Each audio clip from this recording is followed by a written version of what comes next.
Stalingrad, Northern Industrial District, January 23, 1943, 3 in the morning. The temperature dropped to minus 28 degrees Celsius. Wind cut through the ruins like a razor blade. In a half-destroyed bakery basement, a man sat hunched over a radio transmitter. His name was Fritz Kolbe. He was 31 years old. He wore a faded gray Wehrmacht coat. His hands were so frozen they barely worked. The radio sat on a makeshift table of ammunition crates. A notebook lay beside it. The numbers inside looked like technical notes. They weren't. They were coordinates of German ammunition depots, artillery positions, supply routes, breakout plans. Fritz was an Oberfeldwebel, senior radio operator, communications section, 6th Army under Friedrich Paulus. For 2 months, his army was trapped in the Stalingrad pocket. No hope of escape, no hope of relief. Fritz lost 18 kilograms in those 2 months. His face was covered with frostbite marks. His teeth loosened from scurvy. But every night he did something that would get him executed. He transmitted information to Soviet radio interceptors. Information that helped the Red Army destroy his own comrades. He wasn't a hero. He wasn't a fanatic. He was just tired of pointless slaughter. Fritz understood something simple. The only way to end this nightmare faster was to help the Soviets finish the job. Help them crush the 6th Army so completely that Berlin would never try this again. This was treason. The penalty was death. But for Fritz, it was the only way to stay human in hell. He adjusted the transmitter to 4,850 kilohertz. This wasn't a standard Wehrmacht frequency. German radio intelligence classified it as industrial interference. They didn't monitor it regularly. Fritz discovered this frequency 3 weeks ago. He was searching for a way to contact isolated units. He found a Soviet interception station instead. It recorded everything in that range. He sent his first test signal, a short series of numbers. It looked random. It wasn't. It contained coordinates of a German fuel depot near the tractor factory. The next night, Soviet artillery hit that depot with surgical precision. The explosion woke the entire German garrison. The fire was visible for 5 kilometers. German command blamed it on luck, or Soviet reconnaissance. They didn't suspect their own radio operator. Fritz knew better. His signal was received, decoded, used. That was the moment he became something new. Not just a radio operator, a man who was secretly changing the course of the battle. To understand how Fritz made this choice, we need to go back. Summer of 1942. The 6th Army was advancing through the Don steppes toward the Volga. The air smelled of dust and gunpowder. Victory seemed certain. Fritz still believed the war made sense back then. Germany was defending itself from Bolshevik threat. Soldiers fought for a just cause. He was an ordinary German guy, working-class family, not a Nazi Party member, not a fanatic, just a draftee who understood radio technology. He served in the divisional communications section. He maintained radio contact between forward units and command. This work seemed safe compared to what the infantry endured. He sat in bunkers or trucks. He adjusted frequency dials. He recorded encrypted messages.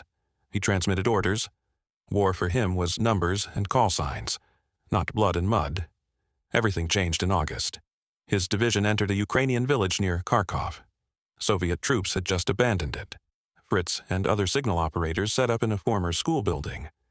A Soviet field hospital had been there recently. They found bodies in the basement. 18 wounded Red Army soldiers, shot on their stretchers by advancing German troops. No time to take prisoners. No desire to. Fritz stood in that basement. Blood splattered the walls. Bloody bandages covered the floor. For the first time in the war, he understood something terrible. This wasn't an honest fight between armies. This was something much darker. He tried to tell his battalion commander. He thought the officer would punish the guilty soldiers. The commander just shrugged. "War is war," he said. "The Soviets don't treat prisoners gently either. Don't make a tragedy out of this." Fritz said nothing. But something broke inside him.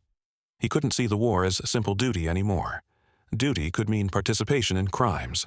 He started asking himself questions that seemed inappropriate before.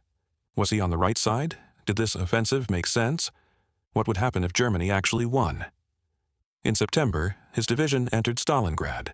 Real madness began there. The city became a giant meat grinder. Every house, every street, every basement. battles of such brutality that French campaign veterans said they'd never seen such horror. Fritz worked in a headquarters basement. He transmitted orders. He coordinated artillery actions. He heard screams for help in his headphones, reports of losses, panicked messages about Soviet snipers killing entire platoons. He saw daily casualty lists brought to headquarters. The lists grew longer each day. Officers stared at maps with expressions of doom. They understood the city was becoming a trap. By October, it was clear the blitzkrieg had failed. Soviet forces wouldn't surrender. Stalin would throw in as many men as needed to grind down the German army. Fritz listened to reports about Soviet reserves concentrating north and south of the city, pontoon bridges being built across the Volga, new tank divisions appearing in the steppes. He understood something big was coming. November 19, 1942 started with thunder. It woke the entire German garrison. Soviet artillery opened hurricane fire on Romanian positions north and south of the city. Hours later, Red Army tank wedges broke through the front. They began rapid movement into the 6th Army's rear. Fritz was on duty at the radio station that night. He heard panicked messages from Romanian units.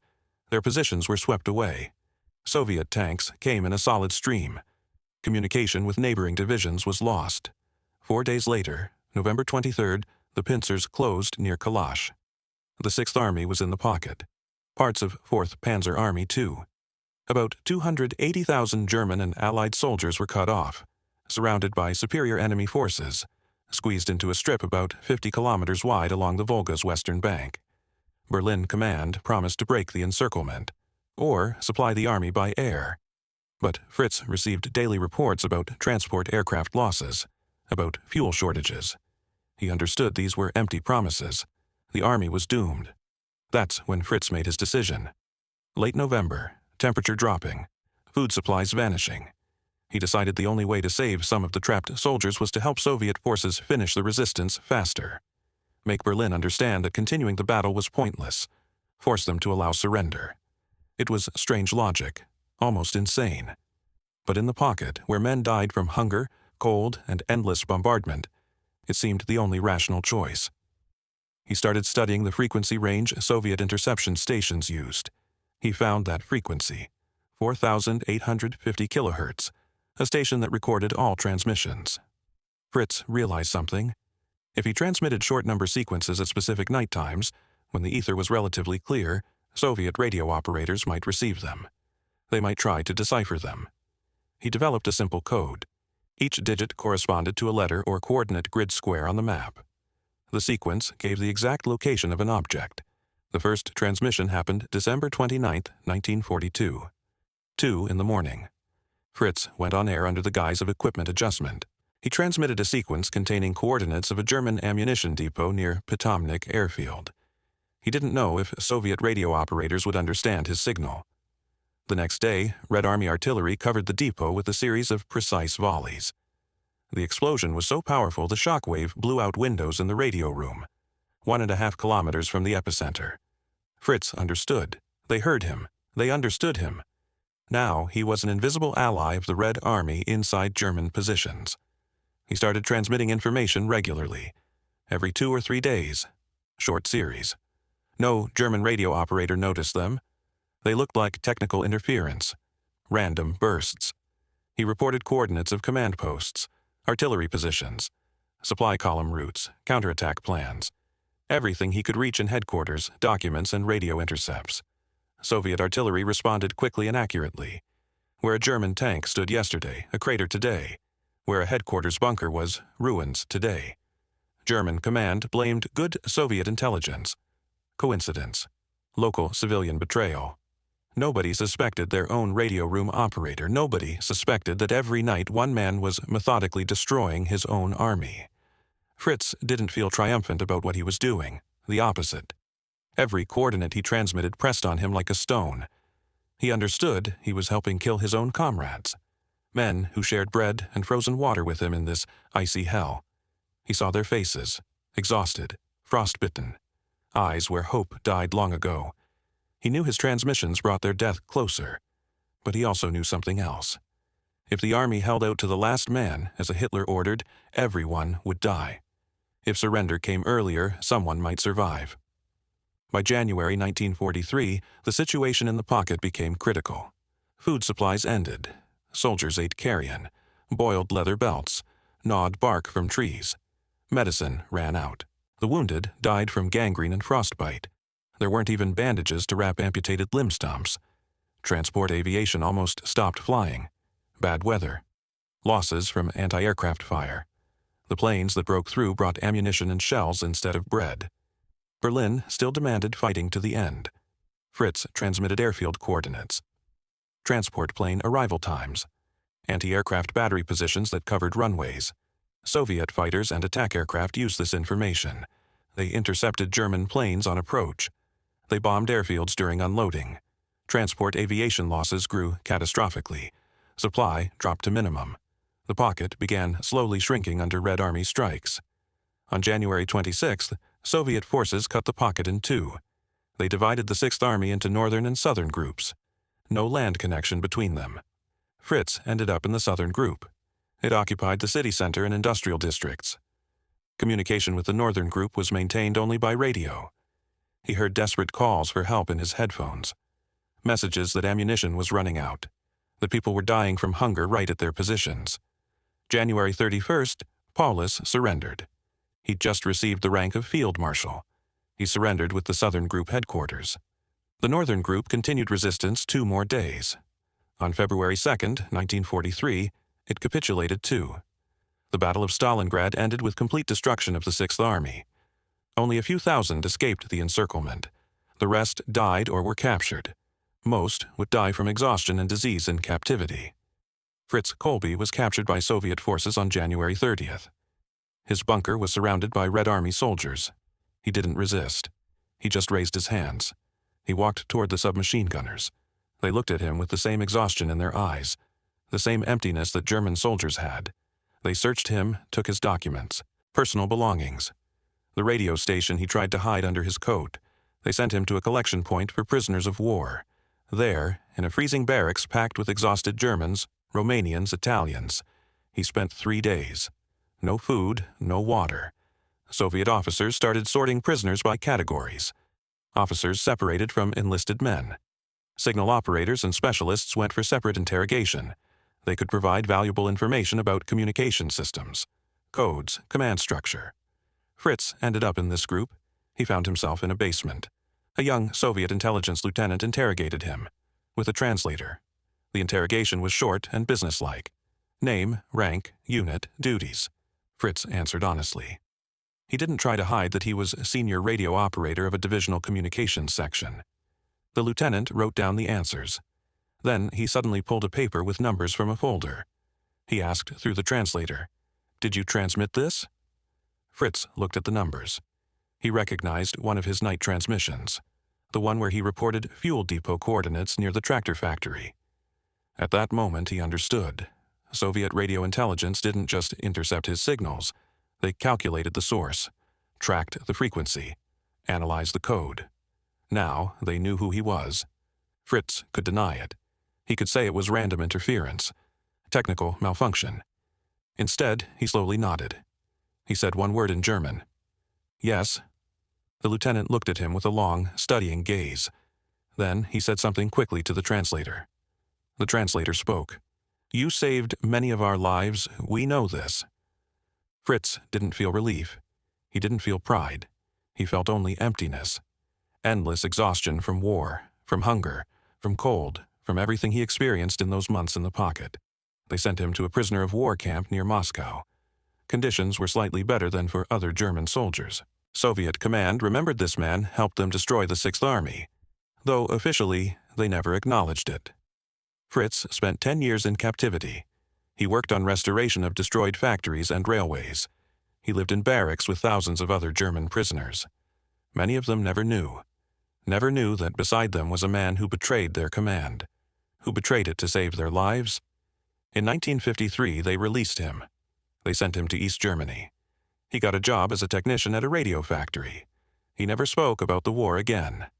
His story remained in secret archives of Soviet military intelligence. It didn't surface until the early 1990s. Declassification of documents showed something remarkable. Inside the surrounded Sixth Army, there was a source. a source who transmitted coordinates of critically important objects, who helped the Red Army plan strikes with surgical precision. Historians debate the scale of his contribution to victory at Stalingrad, but the fact remains. This short German radio operator with frostbitten hands and a sick conscience did something. Something thousands of his comrades didn't dare to do. He betrayed orders but stayed true to people. He broke his oath but saved lives. He helped the enemy. But that's exactly what made him the only real hero in hell. In hell, where heroism meant pointless death in the name of a Führer. A Führer who abandoned his army to its fate. Fritz Kolbe died in 1978 in a small apartment in East Berlin. He was 67 years old. He lived alone, he never married, he never had children. His neighbors knew him as a quiet man. He worked at the radio factory, he kept to himself. He never talked about where he'd been during the war. When he died, they found a box in his apartment. Inside was a worn German army coat, a notebook with faded numbers, a photograph of young men in Wehrmacht uniforms. No one understood what those numbers meant. They threw the notebook away. They donated the coat to a veterans organization. They buried Fritz in a small cemetery. No military honors, no speech about service and sacrifice. Just a simple gravestone with his name and dates. For decades, his story stayed buried with him, hidden in classified files, known only to a handful of Soviet intelligence officers, most of whom were dead themselves. But in 1992, a Russian historian found something. A reference in declassified NKVD documents, a source inside the Stalingrad pocket. Codename Radio. The historian dug deeper. He found interrogation reports, radio intercept logs, coordinates that matched German positions destroyed with impossible accuracy. He found Fritz's name, his photograph, his testimony from 1943. Slowly, carefully, the historian pieced together the story. The story of a man who committed treason. Not for ideology, not for money, not for fame, but because he couldn't stand watching his comrades die for nothing. The historian published his findings in a small academic journal. Few people read it. Fewer cared. But those who did understand something important. War isn't black and white. Inside every conflict there are people who choose truth over loyalty. People who choose conscience over orders. People who understand that sometimes the greatest courage isn't fighting. It's stopping the fight. Today, if you visit Stalingrad, now called Volgograd, you'll find monuments everywhere. Giant statues of Soviet soldiers, memorials to heroic defenders, museums full of weapons and medals and propaganda. You won't find Fritz Kolbe's name anywhere. He isn't mentioned in Russian history books. He isn't honored as a hero. The Soviets never officially acknowledged his help. And in Germany, his name is even more forgotten. To most Germans, he would be a traitor.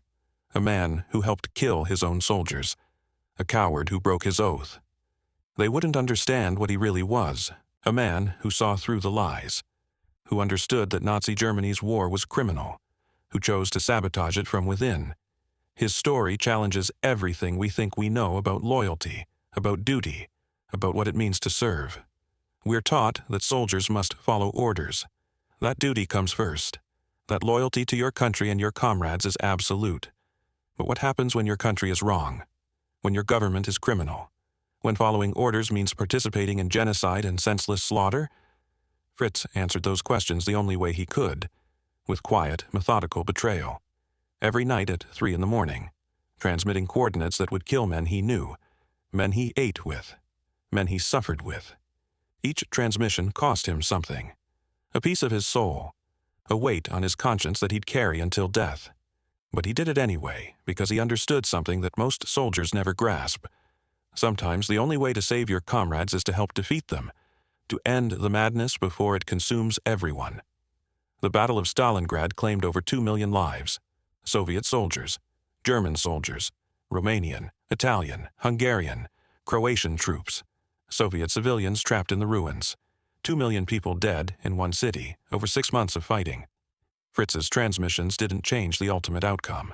The Soviets would have won anyway. They had more men, more tanks, more artillery, more willingness to sacrifice lives. But his information saved Soviet lives, helped the Red Army target German positions more precisely, reduced casualties among attacking units, and perhaps, in some small way, his betrayal shortened the battle, made surrender come sooner. saved a few hundred German soldiers from freezing or starving to death in the ruins. We'll never know the exact numbers. History doesn't work that way. We can't measure the impact of one man's choices against the vast machinery of war. But we can honor what he tried to do. We can remember that he chose conscience over comfort, truth over tribal loyalty, human life over abstract concepts of duty and honor. That's what makes his story worth telling. Not because he was a hero in the traditional sense. He wasn't. He was a man who did terrible things, who betrayed his comrades, who violated every oath he'd ever taken. But he did those terrible things for the right reason, to end suffering, to stop senseless death, to sabotage a criminal regime from within. In the end, that's what matters. Not the uniform you wear, not the flag you salute, but the choices you make when everything is burning around you. Fritz Kolbe made his choice, in a frozen basement in Stalingrad, with numb fingers on a radio key, transmitting coordinates that would bring death. Choosing betrayal because loyalty had become a crime. Choosing treason because duty had become complicity. Choosing to break his oath because his oath had become a lie. That's the story of Fritz Kolbe, the German radio operator who betrayed his army to save lives, the traitor who was more loyal than all the faithful soldiers combined, the man who understood that sometimes the only way to serve your country is to sabotage it. The only way to honor your comrades is to defeat them. The only way to stay human is to commit treason. His story is uncomfortable. It challenges our simple narratives about war, about good guys and bad guys, about loyalty and betrayal. But uncomfortable stories are often the most important ones. They force us to think, to question, to consider what we would do in that frozen basement, with a radio in front of us, and coordinates in our hand, and a choice between loyalty and conscience.